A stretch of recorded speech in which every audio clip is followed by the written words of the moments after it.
여러분 오늘 보면 다 보셨죠? 예, 오늘 큐티 말씀이죠? 예, 그래서 이미 또 우리 권사님들 아침에 또 말씀 이 자리에서 나누었고, 예, 그, 항상 설교를 매번 하니까요. 좀 뭔가 항상 좀 새로 왔으면 좋겠다. 그런 바람이 있어요. 근데 그 요즘은 고린도전서를 묵상하시면서 좀 어떠신지 모르겠어요. 예, 뭐 궁금한 거 없으세요? 그래서 오늘 설교 좀 Q&A로 한번 해볼까? 예? 여러분이 질문하면 그거 이렇게 말씀드리고 참 그래도 재밌을 것 같은데 어떻게 생각하세요? 예, 여러분 별로 표정들이 원치 않으시는 것 같아. 예. 고린도전서. 참 고린도전서 보면서요. 여러분 어떤 생각 드세요? 참 문제 많다. 참 근데 문제 많은 곳에 또 문제가 있었기 때문에 오늘 우리가 이렇게 이 가이드를 받고 또 하나님의 또 신령한 또 새로운 말씀들을 들을 수 있게 된 거죠. 그래서 또 이렇게 뒤집어 놓고 보면 그 문제를 통해서 우리가 더 교회들이 성장해 나갈 수 있고 바른 길로 갈 수 있고 또 우리의 그 문제 또한 어떤 해결책들을 찾을 수 있고 그래서 그런 유익들이 우리에게 있어서 또 감사한 것 같아요. 또 이렇게 기록이 되었기 때문에 또 우리가 또 배울 수도 있고 그런데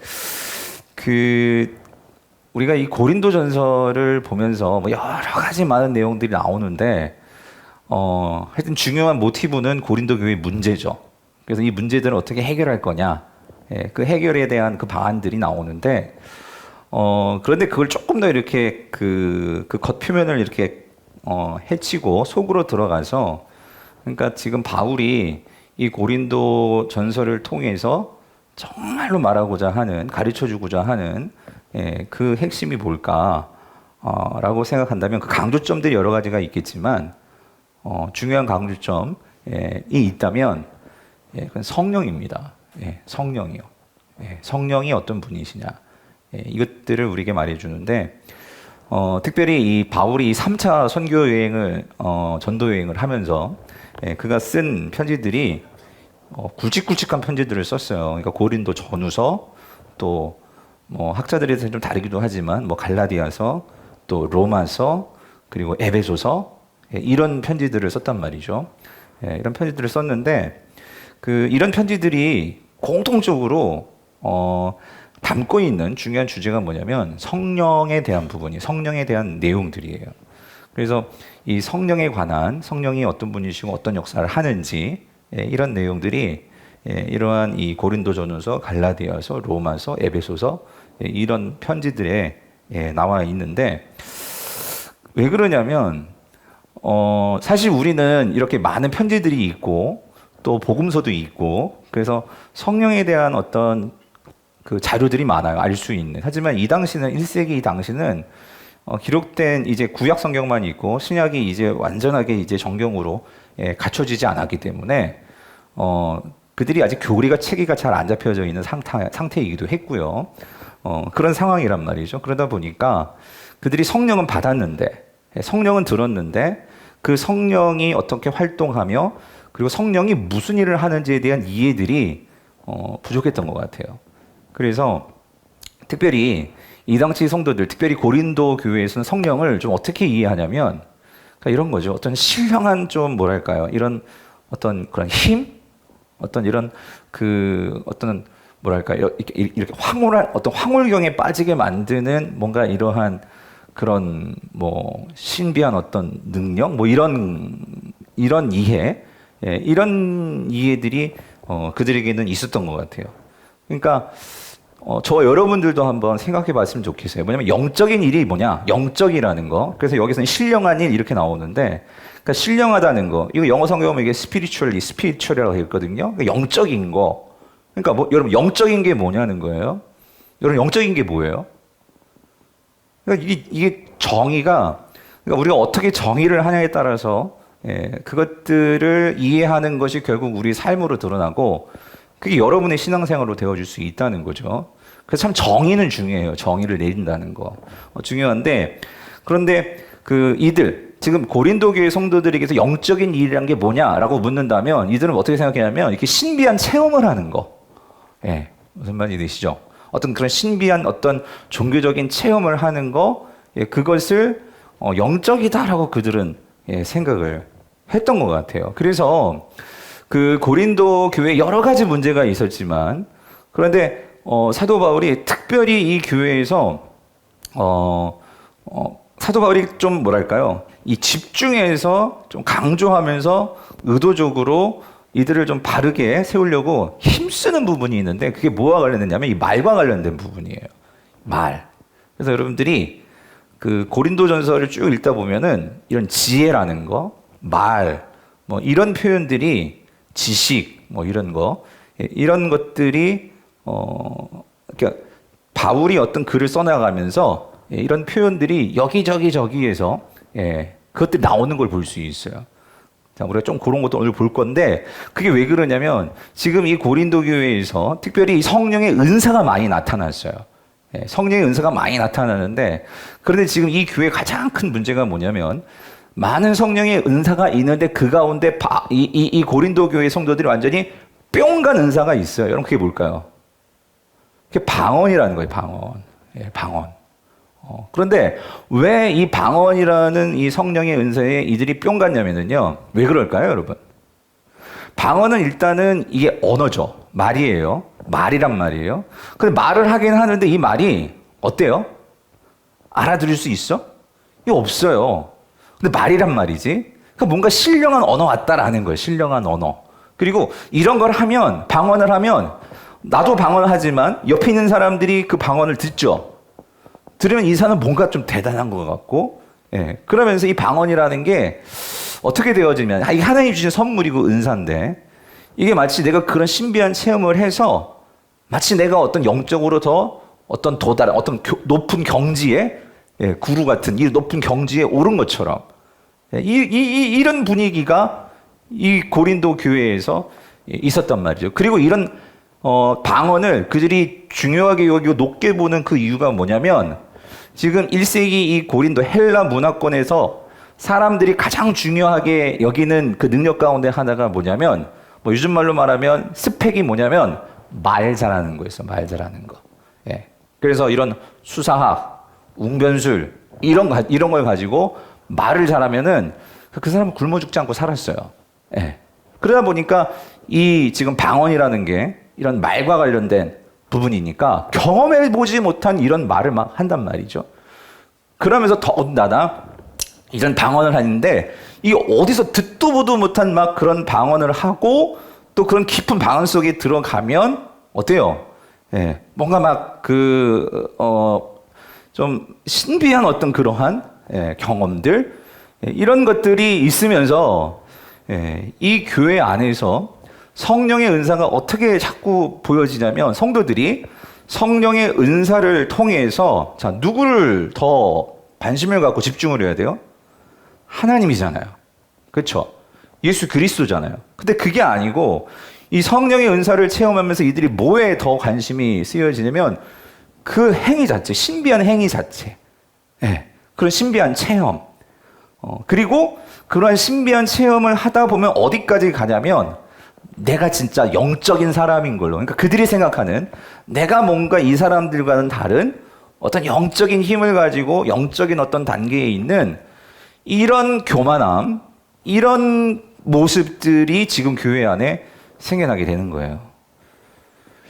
자, 여러분, 이런 상황. 그런데 여러분, 이게요, 고린도 교회의 문제이기도 하지만, 근데 이게, 그러면 우리가 이 편지를 가지고, 이 서신서는 항상 이 상황성이라는 게 있으니까, 뭐 그 상황이 지금 우리 상황과 똑같을 수는 없지만, 이 상황을 보면서 거기서 중요한 원리를 우리가 가지고 와서 우리 자신들을 돌아봐야 되는데, 자, 어떤 면에서 오늘 우리에게도 지금 이 고린도 교회의 상황과 이 모습들이 적용될 수 있는 것일까?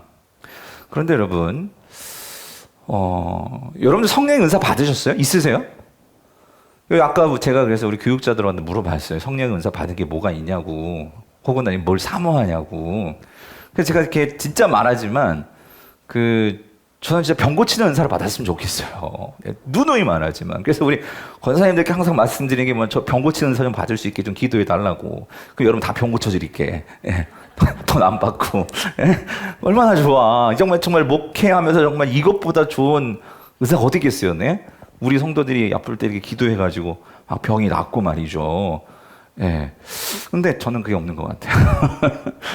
그런데 제가 이제 목회를 하면서 구했던 거는 이 지식의 말씀, 그다음에 지혜의 말씀의 은사. 예, 그걸 정말 구했던 것 같아요, 하나님께. 그러니까 말씀을 잘 풀고 말씀을 잘 이해하고 예수 그리스도의 그 구원에 이 구원사의 하나님의 이 오묘하고도 이 놀라운 것들을 깨달을 수 있는 그런 지혜의 말씀의 은사. 그러니까 여러분들도 구하시라고요.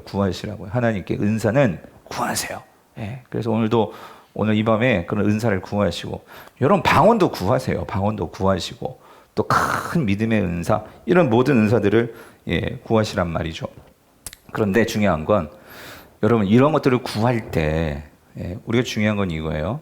그러니까 성령이 어떤 분인지를 모르고 그냥 성령의 은사만 구하다 보면 어떤 우리에 빠질 수 있냐면, 성령도 그렇고 성령의 은사도 그렇고, 가장 중요한 건 하나님은 여러분 그 당시 고린도 교회가 속한 이 고린도라는 이 사회 속에는 여러 가지 이 잡신과 여러 가지 이 악령과 여러 가지 그러한, 그 당시는 이 신중심의 사회이기 때문에 얼마나 사단의 영향이 컸겠어요. 그러니까 그러한 세상 그런 종교, 세상 그런 신들을 섬기는 세상 속에서도 그런 종교 의식 속에 그들도 경험하는 어떤 신비한 체험들이 있었단 말이에요. 신비한 체험들. 그러니까 그런 신비한 체험들을 경험하면서 이 사람들이 결국 기독교 안으로 들어왔단 말이죠. 들어오면서 바르게 성령이 누군지에 대한 바른 정리, 분명히 사도 바울이 교회를 세웠으니까 가르쳐 줬을 거예요. 그런데 그러한 바른 정립 없이 은사는 드러나는 거란 말이에요. 드러나는 것을 경험하다 보니까 바른 말씀, 베이스, 기초, 신학이라고 할 수도 있겠고, 그 기초 없이 그런 것들을 보고 현상적으로 보고 경험하니까 거기서 중요한 뭐가 빠지냐면 성령이 누군지, 그리고 성령이 무엇을 위해서 정말 오신 분인지, 이런 기초 없이 현상에 빠지고 체험에 빠지고 하다 보니까 하나님하고는 인격적인 관계는 없어. 그리고 뭐만 있냐면 그러한 수단, 하나님을 수단으로 삼고 성령을 수단으로 삼고, 결국 여러분 모든 종교가요 신비주의를 추구합니다. 그리고 신비주의가 있을 때 종교성이 더 강화될 수가 있어요. 왜냐하면 뭔가 신비하기 때문에 거기를 경외하게 되고 그런 것들에 대해서 내가 우러러보게 되고 하는, 분명히 그런 요소가 있습니다. 여러분 기독교에도 신비주의는 있어요. 그러니까 신비로운 영역이 있어요. 그런데 우리가 잘 구분해야 되는 건 뭐냐면 하나님은 그분 자체가 신비로우신 분이에요. 예. 그래서 성경에서는 바울은 이 신비를 뭐라고 표현하냐면 하나님의 비밀이다라고 표현을 해요. 비밀스러운 거예요. 하나님께서 이거는 가르쳐 주시고 제대로 알려주셔야지만 우리가 정확히 그걸 알 수 있는 거예요. 이런 게 신비의 영역인데, 그런데 이거를 제대로 이해하지 않고 내가 그것을 경험하게 되면 어떤 일이 생기게 되냐면, 어떤 일이 생기게 될까요? 내가 신이 되려고 한다. 내가 그런 신비스러운 것을 경험하면 하나님과 더 가까워지는 게 아니라 하나님을 내가 더 능가해서 내가 신이 되는 것처럼 착각하게 만드는 게 신비주의란 말이에요. 여러분 사단이 그걸 너무나 잘 알아요. 그래서 사단은 어떤 면에서 여러분 모든 종교가 이런 신비주의 이런 요소들이 있어요. 그래서 인도 같은, 여러분 힌두교 같은 거는 뭐냐면 힌두교는 내가 신이 되는 거예요. 그러니까 내가 이 모든 만물 속에 신들이 다 있어. 그러니까 내가 그 자연 속에 들어가서 그 자연을 묵상하고 하면서 자연과 내가 합일이 일어나. 그래서 내가 신이 되고, 여러분 이런 거란 말이죠. 예. 그런데 사단이 여러분 에덴 동산에서 아담과 하와에게 찾아올 때도 그가 건드렸던 게 뭐냐면 이 신비주의였어요. 뭐냐면 선악과를 신비하게 만들었단 말이에요. 이거를 먹으면 왠지 지혜로울 것 같고, 이거를 먹으면 왠지 하나님처럼 될 것 같기도 하고, 그러면서 그 신비로운 영역에 대해서, 여러분 사실 하나님은 이 모든 것들을, 여러분 이 창조 자체가 신비로운 거 아니에요? 나 자체가 신비로운 거 아니에요? 예. 그런데 사단은 그렇게 우리에게 신비스러운, 하나님이 우리에게 주신 이 신비스러운 영역을 신비주의로 만들어가지고, 거기에 내가 그거를 체험하면서 내가 하나님의 영역을 넘보게 되는 이러한 전략을 가지고 들어온단 말이죠. 근데 제가 여러분 이거예요. 교회 안에서도 자칫 잘못하면, 우리 교회는 말씀과 기도를 강조하니까 그래도 이런 부분의 균형이 잡혔다고 저는 믿습니다. 근데 교회 안에서 어떤 영적인, 예전에 있을 때도요, 교회가 크다 보니까 예전에 사역했던 교회 여러 종류, 여러 모든 다양한 신앙 배경을 가지고 뭐 이래저래 교회로 몰려오세요. 오시다 보니까 그 중에는 다양한 신앙의 색깔들이 있어. 그래서 예전에도 어떤 문제가 있었냐면, 저 옆에 있는 교구에서 어떤 권사님이 이 예언 기도에 빠지셔가지고, 예언 기도. 예? 그러니까 이 성도들을 이끌고 어디 예언 기도 받으러 간다고. 예. 근데 여러분 잘 보면 예언 기도를 또 어떻게 생각하냐면, 어떻게 이해하죠? 뭔가 이런 거예요. 우리 아들 이번이 고3인데, 얘 어떻게 정말 대학에 붙을까, 안 붙을까? 예? 그러니까 이 예언을, 그러니까 뭔가 내가 앞뒤, 요즘 우리 아들이 이렇게 취직도 안 되고 무슨 일을 해야 돼? 얘 왜 이렇게 일이 안 되지? 그러니까 한번 기도 받고, 이게 어떤 장래가 어떻게 하나님께서 길을 인도하시는지, 물론 모든 게 하나님께서 어떻게 인도하시는지. 근데 알고 보면은 뭐 받고 싶어? 점지 받고 싶은 거야. 예? 그러면서 이런 신비주의, 이런 것들을 추구하는 교회 안에 그런 예언 기도, 이런 것들이 있단 말이죠. 근데 여러분 잘 이해하셨으면 좋겠어요. 저는요, 하나님의 신비스러운 영역을 부정하지 않습니다. 기도하는 거예요. 나에게 하나님 정말 병 고치는 은사도 주시고, 달라고. 저도 예언도 했으면 좋겠고, 통변도 했으면 좋겠고, 구해요. 그런데 중요한 게 있어요. 여기에서 분명한 성령이 어떤 분이신지를 이해하지 못하고 이 은사주의로 나가면 성령님과의 어떤 인격적인 어떤 교제와 그분에 대한 신뢰와 이런 것이 없이 성령을 많이 도구로 삼고, 이런 오해에 빠질 수가 있단 말이죠. 그런 면에서 오늘 우리가 본문을 좀 보면서, 또 이 바울이 결국은 성령에 대해서 정말로 강조하고자 하는 바는 뭐냐, 우리가 그거를 먼저 정립을 하고, 그리고 나서 정말 여러분의 삶에서 성령의 은사라는 것은 이것이 실제적으로 나타나는 영역들이 있단 말이에요. 그래서 여러분, 성령이 나를 통해서 나타나는 영역에는 두 가지 종류가 있어요. 뭐가 있을까요? 은사가 있고 열매가 있어요. 열매라는 것은 뭐로 나타나는 거예요? 이건 정말 나의 뭐로 나타나는 걸까? 이건 인격으로 나타나는 거예요. 이게 있고, 성령의 은사는 뭐예요? 이것은 사역으로 나타나는 거예요. 사역으로. 근데 어떤 사역? 공동체 안에서, 교회 안에서, 이런 내가 구체적인 사역을 통해서 나타나는 게 은사란 말이죠. 그런데 중요한 것은 여러분 이겁니다. 열매와 은사는 같이 가야 돼요. 그럴 때 덕이 돼요. 그런데 성령님과 인격적인 교제 없이 기능적으로 은사만 가다 보면 분명히 거기에 문제가 생긴다는 거예요. 모든 교회 역사들이 그랬어요. 여러분 그런 분 보셨어요? 성령 사역 하신다고 하는데 너무 인격적으로, 죄송해요, 꽝이야. 막 왜 이렇게 막 성격은 괴팍하고, 성령을 마치 내가 막 부리듯이, 그리고 성도들을 완전히 막 그냥 내가 왕된 것처럼 해가지고 막 성도들을 짓누르고, 이런 성령 사역하시는 분들은 간혹 보시죠? 그런 분들. 참, 그럴 때 퀘스천이에요. 과연 저분이 진짜 성령을 아시는 분일까? 정말 우리가 이 성령은 우리 안에서 인격적이신 분이란 말이에요. 인격적이신 분. 인격적이라는 건 뭐냐면요, 여러분, 우리를 강압적으로 그렇게 우리를 다스리지 않으세요. 우리가 성령을 존중하고 성령을 인정하고 성령을 초청하고, 그럴 때 성령은 우리 중심에서 기뻐하시면서 우리 손 붙들고 우리를 인도하시고 우리 안에서 좋은 것들을 보여주시는 분이 성령님이시란 말이에요. 그러니까 성령님은 그런 성품인데, 나는 전혀, 성령의 성품이 뭐예요? 사랑과 희락과, 그 오래 참음, 자비, 양성, 온유, 충성, 절제, 이러한 성품을 가지고 나가시는데, 그런데 이거와 전혀 상관없는 그러한 성령의 은사, 성령 사역, 그런 모습들을 보인다면 이게 말이 안 되는 거죠. 자, 그런 배경 여러분들이 꼭 이해하셨으면 좋겠고요. 그래서 오늘 성령 사역에 있어서 자, 오늘 바울이 뭘 강조하는가 우리가 그걸 보았으면 좋겠는데요. 자, 먼저 이걸 보기 전에 여러분 고린도전서 1장을 다시 한번 볼게요. 그래서 여기서부터 보면 바울은 이미 이 교회가 이런 성령 역사와 관련해서 문제가 있음을, 특히 방언과 관련돼서 이 교회가 문제가 있음을 1장 처음 시작하면서부터 그 부분을 짚고 사실은 문제의식을 가지고 들어가요.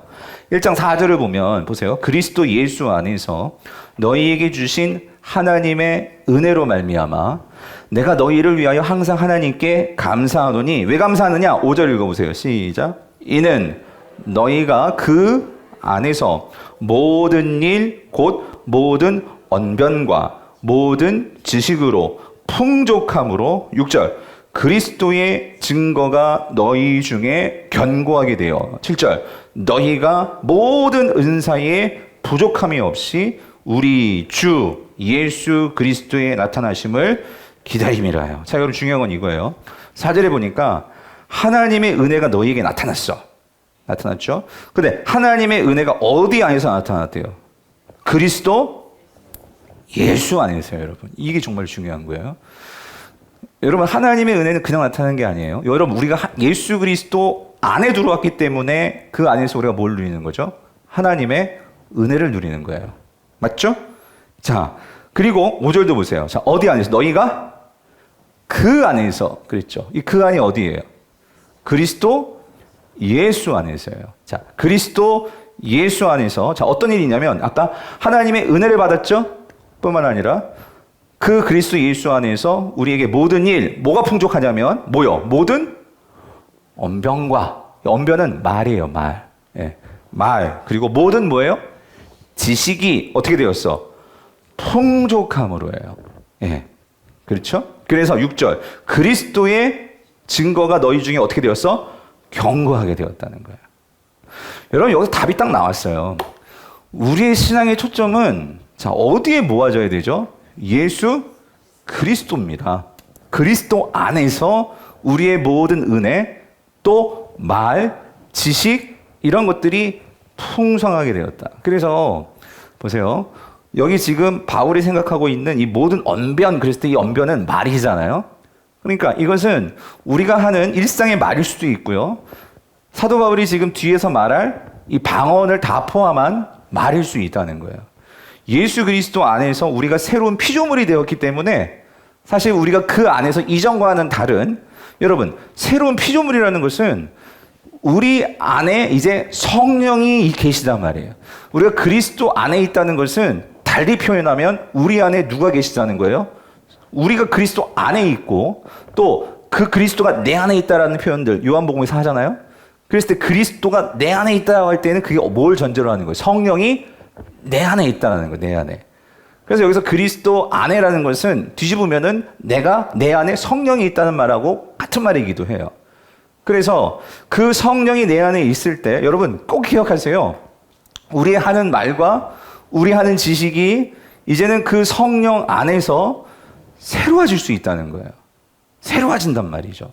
이 새로워진다는 것은 뭐냐면 하나님께서 우리를 완전히 이전과는 다른 새로운 존재로 우리는 새 창조가 된 거예요. 이게 그리스도 안에서 성령이 우리 안에 있기 때문에.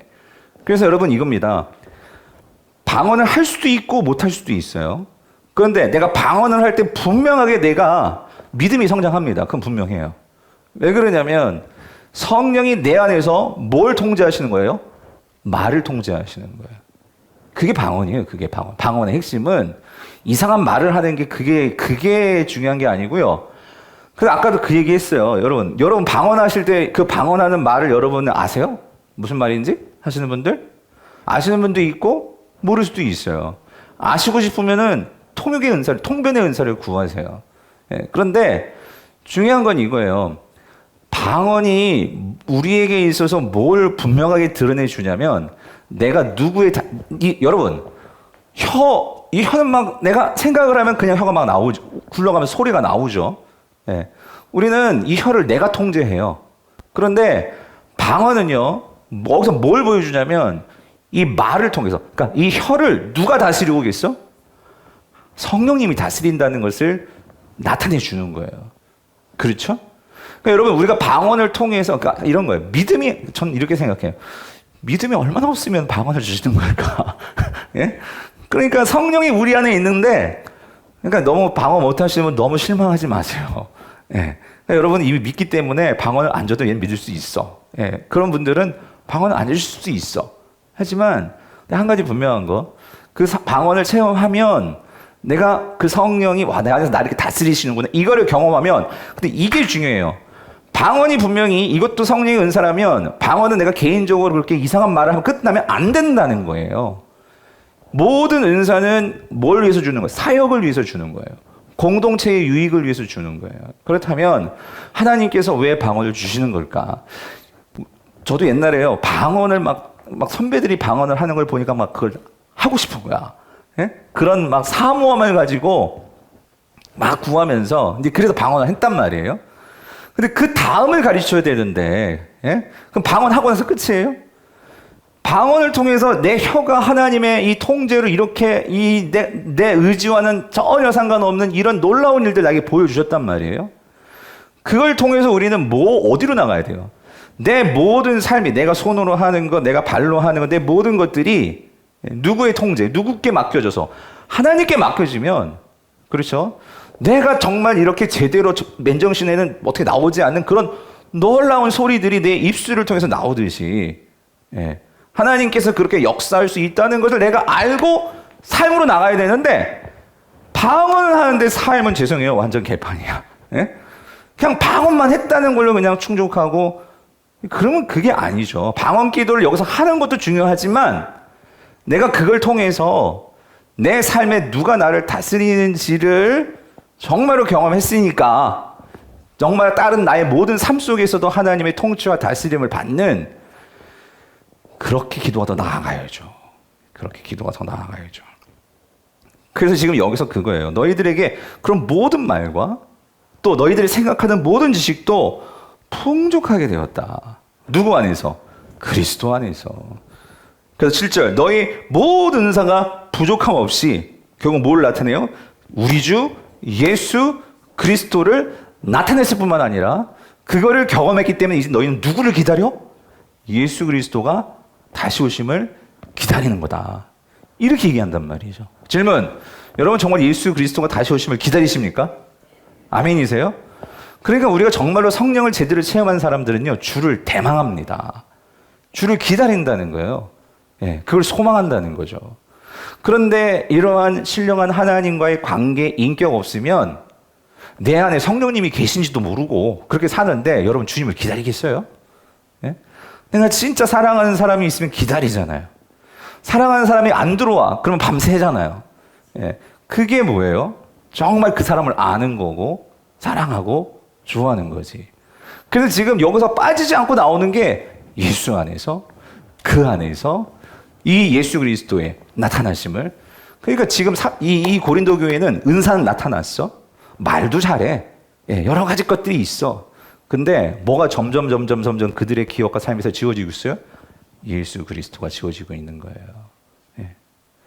여러분, 우리 신앙에서 나의 모든 초점과 내가 정말 담고자 하는 삶의 방향과 이 모든 것들이 그러니까 예수를 향해 있나, 예, 예수 그리스도의 모습을 내가 초점으로 살아가고 있나. 여러분, 우리가 이걸 잊으면 안 된다는 거죠. 예. 자, 그래서 이 교회가 예수 그리스도를 담고자 하고 예수 그리스도의 모습을 잊어버리니까 문제들이 분쟁도 그렇고 성적인 타락도 그렇고 서로 싸우는 것도 그렇고 이런 문제들이 다 여기저기서 막 일어나게 되었던 게 고린도 교회란 말이죠. 자, 그래서 사도 바울이 이렇게 얘기해요. 자, 2장으로 넘어가고 2장 6절을 보면은요. 그래서 이렇게 얘기하죠. 2장 6절. 그러나 우리가 온전한 자들 중에서 여기 또 나와요. 지혜를 말하노니. 자, 이는 이 세상의 지혜가 아니요 또 이 세상에서 없어질 통치자들의 지혜도 아니요 오직 은밀한 가운데 하나님의 지혜를 말하는 것으로서 곧 감추어졌던 것인데 하나님이 우리의 영광을 위하여 만세 전에 미리 정하신 것이라. 여러분, 이 지혜는 뭘까요? 하나님의 지혜. 간단하게 말씀드리면 결국 이 성경에서 말하는 하나님의 지혜는 예수 그리스도이십니다. 예. 예수 그리스도를 이 땅에 보내주시고 그리고 그분이 십자가에서 죽으시고 부활하셔서 그리고 다시 승천하심으로 하나님의 보좌 우편에 앉으셔서 이제는 이 땅과 하늘과 모든 것을 다스리시는 만물의 통치자가 되신 이 예수 그리스도, 그를 알고 깨닫고 믿게 되는 이것들이 이 놀라운 신비죠. 여러분들이 지금 그 예수 그리스도를 믿으니까 이 밤에 여기 나온 거잖아요. 아멘이시죠? 예? 그러니까 그 예수 그리스도가 지혜란 말이에요. 지혜. 예. 그래서 바울의 지혜, 하나님의 지혜, 바울이 전하는 이 지혜는 세상의 지혜와는 다른 게 뭐냐면 예수 그리스도가 있고 없고가 여러분 결국 그 지혜의 생명력의 가장 중요한 차이점들을 만들어낸다는 거죠. 자, 근데 자 보세요. 이러한 지혜인데 이러한 지혜를 깨닫게 하시고 알게 하시고 하시는 분이 있어. 그게 누구일까? 10절. 십자가 읽어볼게요. 2장 10절 시작. 오직 하나님의 성령으로 이것을 우리에게 보이셨으니 성령은 모든 것 곧 하나님의 깊은 것까지도 뭐예요? 통달하시느니라. 여러분 성령님이 우리 안에 있다면 여러분 이 성령님을 통해서 우리가 반드시 무엇을 구해야 되냐면 여러분 방언이 아니에요 사실은. 예. 뭐냐면 이 성령님을 통해서 성령님이 정말 우리 안에서 주고 싶고 해주고 싶고 알려주고 싶은 것은 뭐죠? 하나님이 누구신지예요. 하나님이 누구신지. 그 하나님에 대한 관심과 예수 그리스도인 관심과 예, 이분의 생각과 이분의 뜻이 무엇인지를 우리가 깨닫도록 도와주신다는 거예요. 왜 그러냐면 여기 나오죠. 누구만이 하나님의 깊은 것을 통달할 수 있어요? 성령만이 그것을 통달할 수 있단 말이에요. 그러므로 여러분 성령 없이 여러분 이거예요. 예수 믿지 않고도 성경을 읽을 수 있어요. 맞죠? 예수 믿지 않고도 저보다 더 성경을 잘 연구할 수 있어요. 저는 뭐 종교학과 교수님 같은 분들. 예. 그런데 그렇게 성경을 읽어서 그들의 심령에 감동을 올 수 있어요. 저도 불교의 뭐 화엄경이나 그런 것들을 읽을 수 있어요. 읽고 좋은 그런 문구나 좋은 어떤 경구나 이런 거에 감동받을 수 있어요. 그렇죠? 그러나 저는 그것을 그렇다고 그 불교의 어떤 믿음으로 나아가지는 않아요. 왜 그러냐면 내 안에 성령님이 분명히 나는 누구인지를 분명하게 나에게 말씀해 주고 계시거든요. 나는 하나님께 속한 자예요. 나는 하나님의 것이에요. 그래서 여러분 자 질문. 우리의 유일한 소망은 뭐죠? 우리의 유일한 희망은 뭐예요? 뭐? 아, 여러분 교리 안 해보셨네. 예?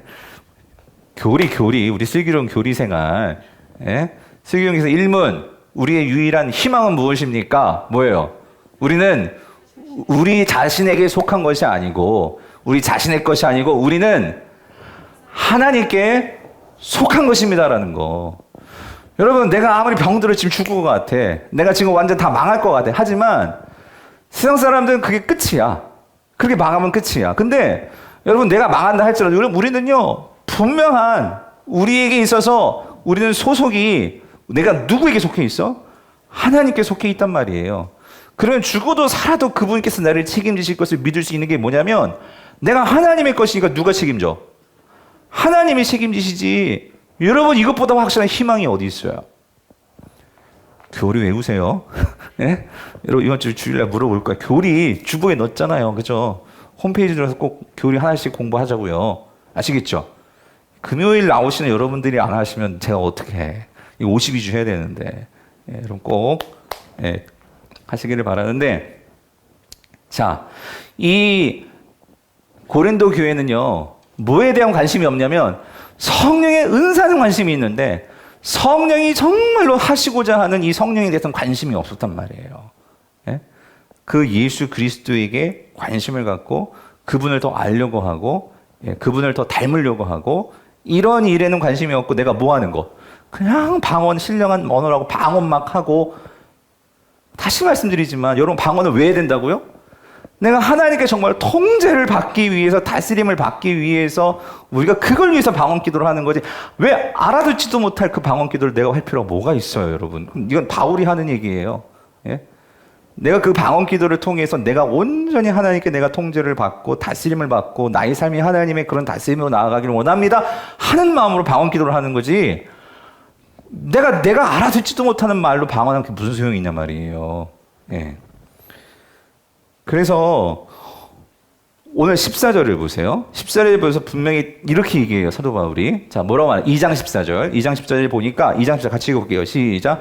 육에 속한 사람은 하나님의 성령의 일들을 받지 아니하나니 이는 그것들이 그에게는 뭐예요?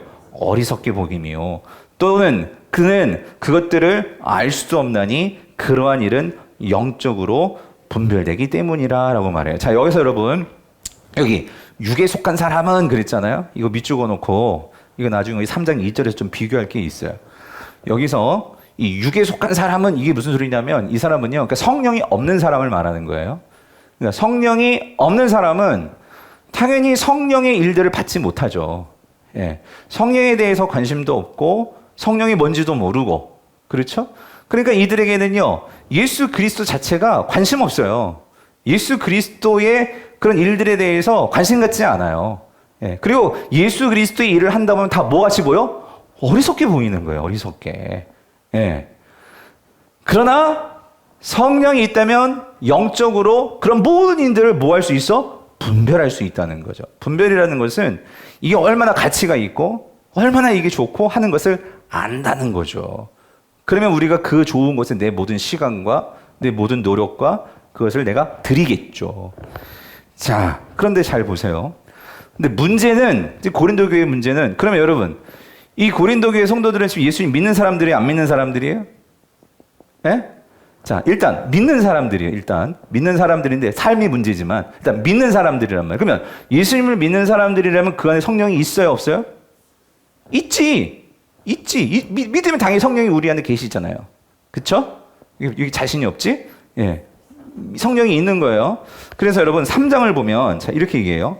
바울이 이렇게 얘기합니다. 3장 1절. 형제들아, 내가 신령한 자들을 대함과 같이 너희에게는 말할 수 없어서. 그래서 신령하다는 것은 뭐냐면, 그러니까 이게 말로 그야말로 영적인 거. 그러니까 이거 잘 구분하세요. 고린도 교회 성도들은 신령하고 영적이다는 것을 뭐로 이해하고 있어? 어떤 막 신비한 체험을 하고 막 그런 것들을 내가 경험하고 이걸 이렇게 신령하다고 생각하는데 사도 바울은 그게 아니라는 거예요. 그래서 나는 너희들을 신령한 자, 영적인 자들로 대하지 못하겠다. 이 말은 왜 그러냐면 지금 이들에게 있어서 이 성령에 대한 이해가 잘못되어 있다는 거예요. 예. 그래서 자, 이렇게 얘기해요. 너희에게 말할 수 없어서 자, 여기 아까 제가 이 비교하기 위해서 여기 육신에 속한 자. 즉 육신에 속한 자 곧 그리스도 안에서 어린아이들을 대함과 같이 하노라 그랬단 말이에요. 여러분 고린도전서가 좀 상당히 좀 어려워요. 까다로워요. 그래서 좀 이게 바울이 서신이 쉽지는 않아요. 그러면 자 여기 보세요. 여기 육신에 속한 자 같이 대한다 그 소리는 아까 육신에 속한 자는 뭐라고 그랬어요? 뭐가 없어? 성령이 없다고 그랬잖아요. 그죠? 그러면은 바울은 지금 고린도 교회 성도들은 성령이 없는 자 같이 대한다 이런 말이냐? 그게 말이 안 된단 말이에요. 왜냐면 성령이 없는 자 같이 대한다면 그럼 이 사람 예수님 안 믿는 사람인데 안 믿는 사람한테 예, 뭐 이런 성령에 대해서 얘기할 필요가 뭐가 있어? 이해를 못 하는데 무슨 말인지 이해되세요? 예. 자, 여기서 그래서 여러분 이게 우리말 성경이 조금 이게 번역이 이게 어려운 거예요. 이게 그러니까 잘못 오해하기 참 쉬워. 뭐냐면 영어 성경만 봐도 분명히 알 수 있어요. 구분해 놨어, 번역을. 앞에 나왔던 우리가 2장 14절에서 있잖아요. 그 2장 14절에서 육에 속한. 그래서 우리는 이렇게 번역했어. 육에 속했다. 2장 14절. 자, 육에 속했다. 아까 2장 14절에서 육에 속했다. 그 말은 뭐냐면 성령이 없는 사람을 말하는 거예요. 예. 근데 지금 3장 우리 1절에서는 육에 속했다 안 그랬어. 뭐라고 번역했어, 지금? 육신에 속했다 그랬어. 이것도 뭔 살인지. 예. 결론부터 말씀을 드리면 육신에 속했다는 건 뭐냐면 이거는 성령이 없는 게 아니에요. 예. 지금 예수 믿는 상태인데 여기서 육신의 의미는 뭐냐면 죄된 성령은 있는데 우리 안에서 누구를 따라가냐면 죄된 본성을 더 따라가는 상태를 말하는 거예요. 그래서 여러분 헬라어를 보면 이게 딱 단어가 달라요. 앞에 나온 단어하고 뒤에 나온 단어가 분명히 달라요. 예, 그래서 그 육신에 속겠다라고 할 때는 이 사르키노이라는 다른 단어를 쓰고, 아까 같은 경우에 육에 속겠다 그럴 때는 푸시크노스라는 이 단어를 다르게 써요. 영어 성경은 뭐라고 번역했냐면, 그래서 앞에 나와 있는 그 육에 속했다 그럴 때는, 그러니까 영어는 그렇게 돼 있어. The man without the spirit. 성령이 없는 사람 이렇게 번역을 해놨고, 그리고 우리 3장 1절에서 육신에 속겠다라고 할 때에는 영어 성경에서는 이게 워들리라고 번역했어요. 그러니까 세속적인 사람. 교회는 다니는데 세속적인 사람이 있단 말이에요. 이렇게 번역을 했어요. 근데 여러분, 여기서 제가 왜 이거를 굳이 이렇게 설명을 드리냐면, 여러분, 이게 오늘날 우리 성도들의 모습일 수도 있다는 거예요. 이게 안타까운 거예요. 사도 바울이 뭐냐면, 여러분 분명히 기억하세요.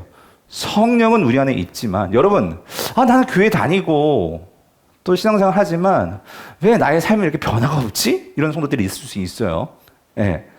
그거 왜 그러냐면, 여러분, 이거예요.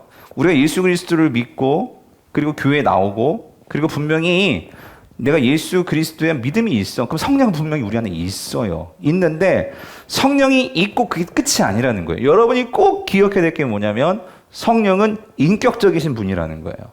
즉, 다시 말하면 성령이 우리 안에 있지만, 여러분, 우리 속에 또 뭐가 있어요? 아직 뭐가 남아있어요? 죄된 본성이 남아있단 말이에요. 죄된 본성. 그래서 결국 우리는 이 땅에서, 그런데 여러분 이거예요. 죄된 본성이 있지만 그럼에도 불구하고 우리가 성령이 있기 때문에 우리는 감사한 것은, 우리는 누구 백성? 하나님께 속한 하나님의 것. 그러니까 이게 희망이라는 거예요. 우리에게 희망. 오라 나는 공고한 자로다 이렇게 말할 수 있지만, 그러나 우리는 성령이 있기 때문에 희망이 있다는 거예요. 희망. 내가 죄를 범했어도 희망이 있다는 거 여러분 꼭 기억하시란 말이에요. 그 희망이 있는 자들은 그 성령을 붙들고 성령을 인격적으로 정말로 체험하고 경험하고, 그 성령을 알면, 성령은 우리 안에서 하나님이 얼마나 좋으신 분인지를 우리에게 알게 해주시고 소개해 주시고, 우리가 진정으로 하나님의 영광을 보게 되면 죄된 옛날의 그 근성을 다시 쫓아가지 않는단 말이에요. 그것에 사로잡히지 않을 수 있단 말이에요. 그런데 우리는 우리 자신을 항상 어떻게 해요? 우리를 비루하게 보고 비참하게 보고 열등하게 보면서 우리는 사단이 좋아하는 꼴로 그렇게 살아간단 말이에요. 그래서 사도 바울이 얘기하는 거예요. 너희들 지금 고린도 교회 성도들은 성령이 네 안에 있는데 그 성령이 어떤 분이신지를 제대로 모르고 육신의 그 죄된 본성에 따라가면서, 그래서 뭐라고 말하냐면, 난 너희들 이렇게밖에 대할 수가 없어. 그리스도 안에서 누구? 어린아이들. 그러니까 여러분, 성경에요, 어린아이들이라는 뜻이 좋게 번역할 때가 있고 좀 나쁘게 번역할 때가 있어요. 여러분, 예수님은 천국에 가려면 어린아이들 같아야 돼, 이건 긍정적인 뜻이지만, 여기서 어린아이들 같다라는 것은 뭐예요? 분별하지 못하고, 내가 자립하지 못하고, 그렇게 죄된 본성에 항상 어떻게 노예처럼 끌려다니는 삶을 여전히, 아니 지금 신분이 바뀌었고 지금 세상이 바뀌었고 너희는 새 창조가 되었는데 그 너의 상태를 이해하지 못하고 여전히 그 죄된 본성에서 그렇게 어린아이 같이 징징대면서, 여러분, 그 정말 너무 짜증나지 않아요? 여러분, 요즘 북한 징징대면서 그렇게 살아간단 말이에요. 그래서 바울이 이렇게 얘기해요. 2절 보세요. 2절도 여러분이 원하시면 잘 설명해 드릴 수 있지만, 2절도 사실 우리가 좀 해석을 잘못하는 경우가 있는데, 2절도 원래는 이거예요. 내가 너희를 젖으로 먹이고, 그리고 뭐예요? 밥으로 아니하였노니, 자, 이는 너희가 감당하지 못하였음이거니와 지금도 못하리라 그랬는데, 여러분 이거 해석하시면 뭐냐면요. 그러니까 젖은 좀 이렇게 하등한 거고, 밥은 높은 거고, 지금 그 얘기가 아니에요. 근데 여러분, 이게 히브리서를 해석할 때에는 히브리서에서는 젖과 거기 단단한 음식이 나와요. 그래서 거기에서는 이 히브리서에서는, 그러니까 젖보다는 이 단단한 음식이 조금 수준이 높은 거, 그렇게 분명히 거기에서는 그렇게 해석이 되는데, 지금 사도 바울이 여기서 말하는 건 뭐냐면은, 지금 고린도 교회 성도들의 문제는 뭐냐면은요, 영적인 상태는 어린아이야. 근데 자기들은 죽었다 깨어나고 자기는 뭐래? 어린아이 아니래. 난 지혜가 있어. 나 방언도 하는데, 난 성령의 은사도 체험했는데, 목사님 어떻게 나를 무시할 수 있어요? 이거란 말이에요.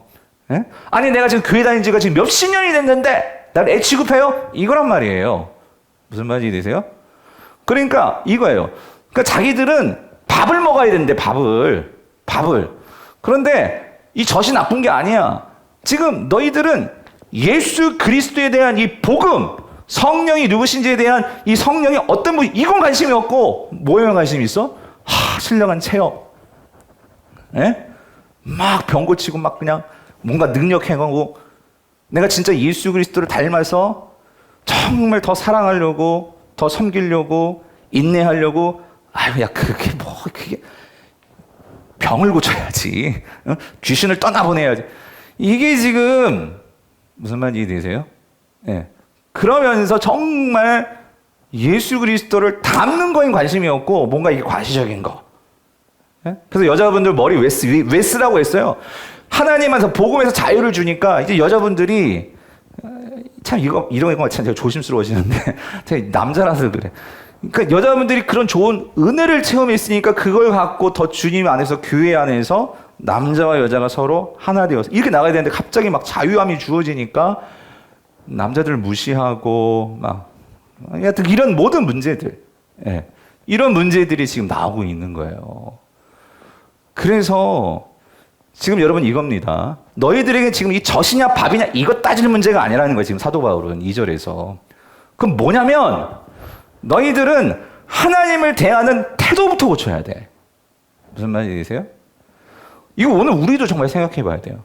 우리가 큐티를 뭐 잘하고 성경을 많이 알고 여러분 그것보다 더 중요한 것은 내가 하나님을 대하는 예배의 태도, 하나님에 대한 나의 일상에서의 하나님을 내가 진짜 경외하는지, 내가 진짜 하나님을 어떤 분으로 믿고 그분 앞에서 나의 모든 전 인격과 모든 것을 다해서 내가 정말 하나님을 신뢰하는지, 마치 하나님을 그냥 필요할 때 그냥 주머니에 넣어놨다가 그냥 필요할 때 꺼내가지고 하나님 뿅 나타나서 뭐 해주세요 뭐 이렇게 하나님을 내 어떤 시다바리 뭐 이런 식으로 그렇게 하나님을 쓰고 있지는 않는지, 아니면 그 하나님의 은혜를 내가 너무 잘 알아서 그 은혜가 너무 감격스러워서 아버지를 알아서 내가 정말 그 아버지께 어떻게 정말 이 받은 은혜를 정말 드릴 수 있을까?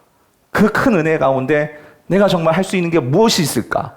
하나님은 나에게 이런 은사를 주셨는데 이걸 가지고 내가 어떻게 쓰임받을 수 있을까? 무슨 말인지 이해되세요? 이 태도가 없는 거예요. 이 태도가 고린도의 성도들이. 근데 이게 혹시 우리들의 모습은 아니라는 거죠. 예. 하나님께 받은 그 은혜의 깊이와 넓이와 높이를 우리가 얼마나 알고 깨닫고, 여러분 내가 정말 그걸 깨닫고 만약 예배에 온다면 예배는요 이건 감격이죠. 예. 그런 왕의 앞에서 내가 그분의 이름을 부르며 그분을 만날 수 있고 찬송할 수 있고, 그리고 여러분 전 아무리 생각해봐도 요즘 주기도문을 제가 또 같이 공부하면서 설교하면서 하면서 깨닫는 건 뭐냐면은요, 여러분 이 기도라는 게 여러분 정말 생각하면 너무 신비한 게 뭐냐면 우리는 물질적이고 우리는 이 세상에서 이 현 세상 속에서 우리는 그런 존재예요. 그렇게 살아가는데 이 기도라는 것은 그 무한하신 하나님 영적인 세계와 이 땅을요 하늘과 땅을 연결해서 내가 그 하나님의 무한 속으로 들어갈 수 있도록 나를 연결 지어주는 게 기도란 말이에요. 연결 지어주는 거. 예? 우리는 항상 이 땅만 바라보면서 이 땅의 문제에 시달리면서 그렇게 살아가고 있는데 우리가 기도를 통해서 하늘을 보잖아요. 하나님의 그 뜻을 구하잖아요. 그리고 하나님을 생각할 수 있고 하나님을 묵상할 수 있고 그러면서 그 하나님의 세계에 연결될 수 있다는 것은, 와, 이거 여러분 너무 대단한 거 아니에요? 예. 우리가 이제 설교 끝나고 그거 할 거예요. 그거 하나님의 무한한 세계 이 기도를 통해서 내가 그 속으로 빨려 들어가는, 여러분 그게 기도란 말이에요. 기도. 예. 그런데 너희는 3절 아직도 뭐에 속한 자로다? 육신에 속한 자로다. 땅에서 뭐가 나타나고 막 이런 거 신비한 것들, 예, 그것들을 구하는. 그러니까 보세요. 이거를 하면 잘 낫고 못하면 못 낫고, 그러니까 뭐가 생겨? 시기와 분쟁이 생기는 거예요. 분쟁이. 무시하는 거죠. 야, 넌 그것도 못해. 방언도 못해. 아, 넌 전도도 못했어. 하면서 막 하나님의 영적인 것을, 예, 좋은 것을 그 영적인 것들을 이렇게, 예, 평가절하 시켜버린단 말이죠. 그래서 오늘 12장으로 돌아갑니다. 본문에서 사도 바울이 여기에 대해서 이제, 예, 진단하며 새로운 길을 말해주는 거예요. 형제들아, 그래서 난 너희들이 정말 신령한 것에 대하여 이 성령에 대해서 나는 너희가 뭐 하기를 원해? 알지 못하기를 원하지 아니하노니. 막 말을 꼬아놨죠. 그래서 나는 너희들이 뭐 하기를 원해? 알기를 원해. 이 소리, 알기를 원해. 그러니까 이중부정은 강한 긍정. 예? 정말 알기를 원해. 성령에 대해서 알기를 원해. 그럼 여러분 성령에 대해서 우리가 뭐를 알아야 될까요? 말하는 거예요. 자, 봐봐. 너희도 알거니와 너희가 이방인으로 있을 때에. 이 말은 뭐냐면 여러분 그러니까 고린도 교회 성도들은 태생 자체가 이방인이에요. 근데 여기서 한 가지 구분 지어놓는 거지. 뭐라고? 너희가 이방인으로 있을 때. 그럼 너희는 지금 이방인이 아니라는 소리야. 그럼 무슨 소리냐? 그러니까 너희는 물론 이방인이야, 태생. 근데 너희는 지금 이방인이 아니야. 그 말은 우리는 뭐가 됐지? 하나님의 자녀가 되었잖아요. 하나님께 속한 하나님의 백성. 다시 말하면 우리는 어디 안으로 들어왔어? 그리스도 안으로 들어왔어. 이 말은 뒤집으면 뭐라고? 성령이 내 안으로 들어오셨어. 이거 엄청난 거잖아요, 여러분. 예. 그렇게 됐단 말이에요. 자, 그런데 성령이 우리 안에 있지 않을 때에는 아까 말했던 육에 속한 자일 때에는 어떤 일이 벌어졌냐면 너희들이 이랬어. 말 못하는 우상에게로 그들이 끄는 그대로 어떻게 다녔어? 끌려다녔단 말이야. 여러분 이 차이를 아시겠어요? 아까 육에 속했을 때 성령이 없을 때는 그야말로 우리는 하나님과 상관이 없어. 우리는 죄의 노예처럼 살아가는 거예요. 사단의 노예예요. 그러면 우리는 항상 끌려다니는 삶이야. 어떻게 다스릴 수가 없어. 우리는 항상 거기에 끌려다니는 그러한 신분이에요. 근데 예수 그리스도 안에 내가 들어가서 성령이 우리 안에 들어왔기 때문에 잘 보세요. 제된 본성은 있어요. 하지만 중요한 건 우리가 뭐가 바뀌었어? 그 신분이 바뀌었어요, 여러분. 이제 사단이 우리에게 어떻게 권리를 행사할 수 없어. 결국은 누가 따라가는 거야? 내가 선택해서 옛날 습성대로 그렇게 따라가고 있는 거야. 아니 이런 엄청난 하나님의 신분이 우리에게 주어졌는데 무슨 말인지 이해되세요? 예. 그래서 중요한 거는요. 하나님이 정말로 어떤 분인지를 알면 알수록 우리는 예전에 이 죄된 본성을 따라가지 않게 돼요. 이 하나님을 더 따라가게 되고 하나님의 방식을 더 선호하게 되는 거지. 그래서 중요한 게 뭐냐면 여러분, 내가 성령 받았다고 끝이 아니에요. 우리는 성령 받고도 여전히 계속해서 그 날마다 회개하며 날마다 그 예수 그리스도 앞에 나아가 울부짖으며 때로는 예? 그래서 우리 여전히 난 죄인입니다라고 고백을 하는 거예요. 그러면서 매일매일 나를 십자가 앞에 못 박으면서 그래서 내가 완전히 죽을 때까지. 그래서 바울은 날마다 나는 뭐 한다고? 15장, 고린도전서 15장. 나는 날마다 죽노라 라고 말하면서 주님을 그렇게 따라가면 따라갈수록 여러분 그거 아세요? 기독교는 죽으면 어떻게 되죠? 사는 종교예요. 죽으면 죽으리라가 뭐냐면요. 내가 정말로 그렇게 내 육체의 본성을 죽이고 내가 정말로 주님을 따라가면 따라갈수록 세상 사람은 그게 이해가 안 되는 거야. 야, 어떻게 이 좋은 술, 어떻게 이 좋은 여자, 어떻게 이 좋은 세상의 어떤 이런 쾌락을, 아니, 어떻게 그걸 안 해? 그랬는데, 그거를 맨 처음에 죄된 본성이 길들여 있을 때는 그걸 죽이는 게 너무 힘들지. 근데, 그거를 죽이고, 내가 예수 그리스도를 따라가면 따라갈수록 우리 안에 뭐가 생기냐면, 여러분, 쾌락하고, 우리가 정말로 그리스도 안에서 누리는 이 환희, 기쁨이라기보다는 저는 환희라고 번역하는 게 더 맞다고 생각해요. 이 환희. 여러분, 쾌락과 환희의 차이가 뭘 것 같아요? 달라요? 다른 것 같아요? 어때요? 단어의 뉘앙스도 별로 다 똑같나? 쾌락은 어떤 그 부분에서 잠깐 내가 그거를 느낄 때 그걸 쾌락이라고 얘기해요. 그래요? 환희는 어떤 작은 나의 어떤 말초적인 어떤 성적인 그런 성감대의 쾌감, 그런 차원이 아니고, 환희는요, 우리의 마음으로부터 우리 온 몸으로 퍼져나가는, 여러분, 그게 환희예요, 기쁨. 네. 무슨 말인지 이해되세요? 네. 마약은 결코 그것이 오래 지속될 수가 없어요. 근데 환희는요, 그건 나의 삶을 완전히 마약과 다르게, 완전히 나의 삶을, 이전 삶을 끊어버리고, 새로운 삶으로 나아갈 수 있도록 나의 삶을 완전히 뒤집어 놓을 수 있는 그 기쁨이 환희란 말이에요. 네. 성령이 우리에게 주시는 게 그 기쁨이란 말이에요. 성령이 말하는 기쁨이 바로 그런 차원의 환희란 말이에요, 환희. 예. 이거를 경험하니까 3절 보세요. 그러니까 이거를 경험하니까 절대로 우상이 끄는 대로 안 살게 돼요. 근데 다시 말하자면 여러분 환희도 마약하고 환희도 비슷한 점이 마약 계속 그걸 해야지만 그 기쁨을 느끼는데 환희는요. 더 이상 우리를 거기에 죄든 악한 것에 나를 종으로 만들지 않고 우리를 더 선한 곳으로 인도하는 그러한 하나님의 영적인 그게 환인데 자, 그것을 내가 경험하게 되면 어떤 일이 벌어지냐면, 자, 이거예요. 3절. 그러므로 내가 너에게 알리노니 하나님의 영으로 말하는 자는, 그죠? 성령이 내 안에서 그걸 가지고 말하게 되면, 자, 뭐라고 말하냐면 이거죠. 누구든지 예수를 어떻게 해요? 저주를 하지 않고, 이 말이에요. 이 말은 뭐냐면 여러분, 우리가 1세기로 가서 이제 이 부분을 좀 생각해야 돼. 하나님, 예수 그리스도를 자, 저주하지 않는다. 이 말은 뭐냐면 결국 이건 십자가와 관련된 거예요. 세상 사람들은 죽었다 깨어난 십자가를 이해하지 못해요. 십자가는 그냥 사형 틀이에요. 그런데 성도들은요, 십자가를 보는 순간 거기서 뭐가 나오냐면 눈물이 흘려지게 되는 거예요. 그리고 십자가를 바라게 보게 되면은 하나님 나를 정말로 사랑하신다는 것을 내가 정말로 고백하고 거기서 그거를 보게 되면 그야말로 환희가 생기는 거예요. 도대체 내가 뭔데? 그리고 그것을 경험하게 되면 사도 바울 같이 살든지 죽든지 이제는 내 삶이 처음과 끝이 예수 그리스도로 완전히 바뀌어지는 거죠. 그런데 그 예수 그리스도로 바뀌어지는 순간, 내가 예수 그리스도께 내 인생을 거는 순간, 그 예수 그리스도는 우리의 새로운 살 길을 열어주시고 새로운 생명의 길로 우리를 인도해 주시고 영원한 길로 우리를 인도해 주시는, 아까 말했던 유일한 희망이 되어주신단 말이죠. 그래서 그 예수 그리스도를 저주하지 않고, 이거 중요한 건 이거예요. 이제 바뀌는 거예요. 그래서 여러분 중요한 건 이렇게 구분할 수 있어요. 조직신학적으로 구분한다면 예수를 저주하지 않는다는 건 뭐냐면 십자가가 제대로 보이기 때문에 내가 이제 회개가 되는 거예요. 이전의 모든 삶을 다 청산해.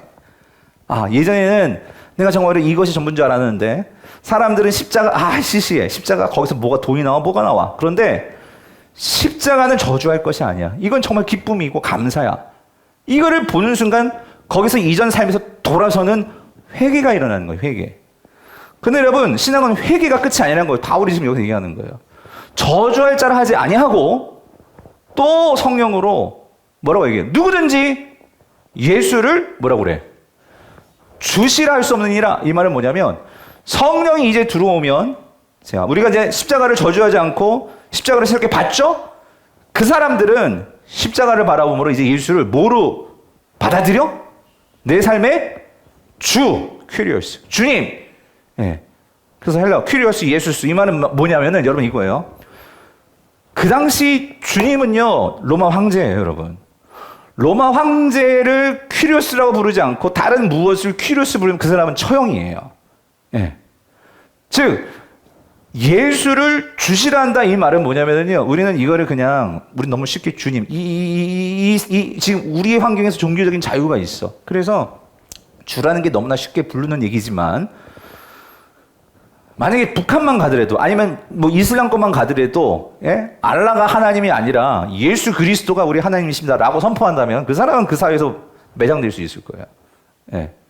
즉 여기서 예수를 주라 한다는, 여기서 주라 한다는 말은 어떤 의미냐면요, 내 삶의 어떠한 세상 속에서 예수님 때문에 손해도 당할 수 있어. 예수님 때문에 어떤 피해도 당할 수 있어. 그런데도 나는 누구를 선택해? 예수를 선택해. 그리고 그 예수를 위해서 나의 삶을 던지는 거예요. 어떤 사람이 이런 삶을 살 수 있을까요, 여러분? 그냥 어떤 신념으로 그렇게 할 수 있을까요, 여러분?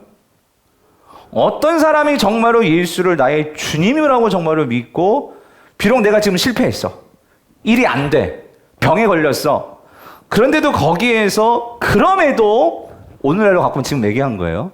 그 로마 사회 속에서 모든 게 다 막혀. 로마를 황제를 주님이라고 하지 않고 예수를 주라고 여기면 모든 게 다 막혀. 그럼에도 불구하고 예수가 주일 수밖에 없어. 그렇게 고백할 수 있는 사람들은 어떤 사람이겠어요? 분명한 것은 그런 사람들이 누구야? 그 속에 뭐가 있는 사람이야? 성령이 있는 사람이죠. 아멘이십니까? 근데 여러분, 이 성령이라는 게 다시 말씀드리지만 처음에는 옆에 있는 사람들이 그렇게 말하니까 그런가 보구나. 예수님이 우리의 주인이래. 그러세요? 맨 처음에 그렇게 올 수도 있어요. 그런데 정말로 이게 나의 삶을 완전히 뒤집어 놨죠. 그리고 거기에 뒤집어 놓은 거에 대해서 내 삶, 이거예요, 여러분. 내 삶을 뒤집어 놓았지만 그러나 이제 앞으로 내가 살아가는 삶 속에서 정말로 예수를 주인으로 모시고 또 사는 것은 또 다른 차원의 문제라는 거예요. 우리가 교회 다니지만 교회에서는 이렇게 신령하게 기도도 하고 봉사도 하지만 세상에 나가가지고 세상 사람들과 내가 생활하면서 정말 예수가 나의 주인이십니다라고 그것을 내 삶으로 보이면서 사는 문제는 또 다른 문제예요. 그렇죠? 그런데 정말로 그들 세상 속에서 진짜 예수가 나의 주님이십니다. 그걸 고백할 수 있는 사람은, 부인할 수 없는 사람은 그 안에서, 그 마음 안에서 누가 계셔? 성령님이 분명히 계신 사람이지. 그렇죠? 네. 그런데 이러한 성령이 내 안에서 역사함에 있어서 정말 중요한 것은 여러분, 예수가 누구신지를 알아야지 우리가 진짜 주님으로 우리가 그렇게 고백하면서 로마의 핍박 속에서도 황제를 주님으로 인정할 수가 없는 거예요. 왜 그러냐면 여러분 이거죠. 이 당시 초대교회 성도들은 분명히 이걸 믿었어요. 예수는 십자가에 죽으셨고 3일 만에 뭐 하셨어요? 다시 살아나셨단 말이야. 예? 예수가 다시 살아나신다면 끝이야? 뭐 하셨어요? 승천하셔서 뭐 하고 계시죠? 하늘 보좌에서 그 주님 하나님 보좌 우편에 앉으셔서 뭐 하고 계시죠? 이 세상을 뭐 하고 계셔? 다스리고 계시는 거예요. 예. 이거를 보고 이거를 믿으니 어떻게 내 양심이 물론 지금 조금 살겠다고 나의 큐리오스는 황제이십니다. 이걸 고백할 수 있겠냐고. 주님이 이 땅을 지금 다스리고 계시는 것을 내가 정말로 체험하고 경험하고 있는데 주님이 내 혀를 다스려가지고 방언을 통해서 나를 다스리는 것을 정말로 경험한다면 여기서만 방언할 것이 아니고 세상에서 살아가면서 내 모든 돈 쓰는 것, 사랑관계, 내가 하는 일 모든 것에서 하나님이 나를 다스림을 정말로 보일 수 있는 사람이 진짜 방언하는 사람 아니겠어요? 예. 사도 바울은 지금 그걸 얘기하는 거예요. 예. 누구든지 예수를 주시라 할 수 없느니라. 뭐가 아니고서는?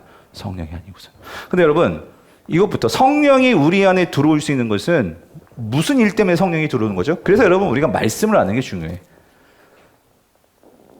요엘을 통해서 내가 말세에 너에게 성령을 보내주겠다. 예? 애들이든지 어들이든지 할머니든지 할아버지든지 성경에 늙은이 나와 있지만 어쨌든 성령을 보내주겠다. 말씀하시잖아요. 그런데 그 성령을 보내주겠다. 근데 예수 그리스도가 말씀하시죠. 너희는 온 유다 사마 땅 끝까지 내 증인이 되리라 하면서 오직 뭐가 임하시면? 성령이 임하시면. 그리고 예수님께서 말씀하시죠. 내가 떠나갈 건데 너희들은 이 성에 머물러 있어. 위로부터 뭘 입힐 때까지? 능력을 입힐 때까지. 요한복음. 내가 너희를 결코 홀로 고와 같이 두지 않을 거야. 나는 떠나가지만 난 너에게 속해 올 거야. 그리고 그분은 너희 속에 오셔가지고 영원히 널 떠나지 않을 거야. 내가 너에게 보내줄 거야. 누가 약속하셨어요? 예수님이 약속하셨잖아요. 그 예수님이 내 안에 성령을 보내줄 수 있는 것은 하늘 보좌에 오르셔서 모든 만물을 다스리시는 통치자가 되셨기 때문에 성령을 보내줄 수 있단 말이죠. 그러면 내 안에 성령이 있음을 내가 보면서 우리는 뭘 경험하죠? 뭘 확신할 수 있죠? 지금 누가 다스리고 있어? 예수 그리스도가 우리의 인생과 모든 삶을 다스리고 계시단 말이에요. 아멘이십니까? 이거에 대한 보증이 뭐예요? 이게 성령이란 말이에요. 성령. 이거를 모르고 방언을 하네, 병을 고치네, 마네. 여러분, 그게 무슨 소용이 있어? 이거를 진짜 믿고 나아가니까, 병도 주님이 고칠 수 있어. 그러니까 주님이 나에게 은사 주시면 할 수 있어. 주님이 나와 함께 해주시고 은사를 주시면 나의 믿음을 가질 수 있어. 주님이 내게 있으면 귀신도 떠나보낼 수 있어. 이런 은사들이 나오는 거죠. 바라기는 오늘 정말 주님, 이 만물을 다스리시는 통치하시는 그 주님께서 왕이신 것을 내가 믿으니 나의 삶을 다시 주님께 드립니다. 나를 다스리시고 내가 지금 어떤 형편이든지 세상에서 어떤 어려움 속에 있다고 그걸 좌절하는 것이 아니라 이 모든 것을 다스리는 주님께 내 모든 것을 다 내어 맡기고 그리고 그 주님의 다스림 속에 나는 온전히 순종하겠습니다. 여러분, 제가 이번 주에도 설교하겠지만 우리는 주님의 뜻을 구하면서도 정말 주님의 뜻 가르쳐주면 우리가 순종을 해야 되는데 난 내 뜻이 있어. 근데 이 뜻을 구하는 거지 정말 주님의 뜻을 구합니까? 그럼 주님의 뜻을 정말 알려주시면 내가 거기 순종을 해야 되는데 때로는 응답이 늦을 수 있는 거예요. 왜냐면 이게 지금 이게 상충되니까. 그래서 하나님께 진짜 내 모든 것을 맡기고 주님이 나의 왕되심을 선포하고 그분을 정말 알 때 여러분 그때 우리 인생의 수술 풀릴 수 있어요. 그걸 믿자고.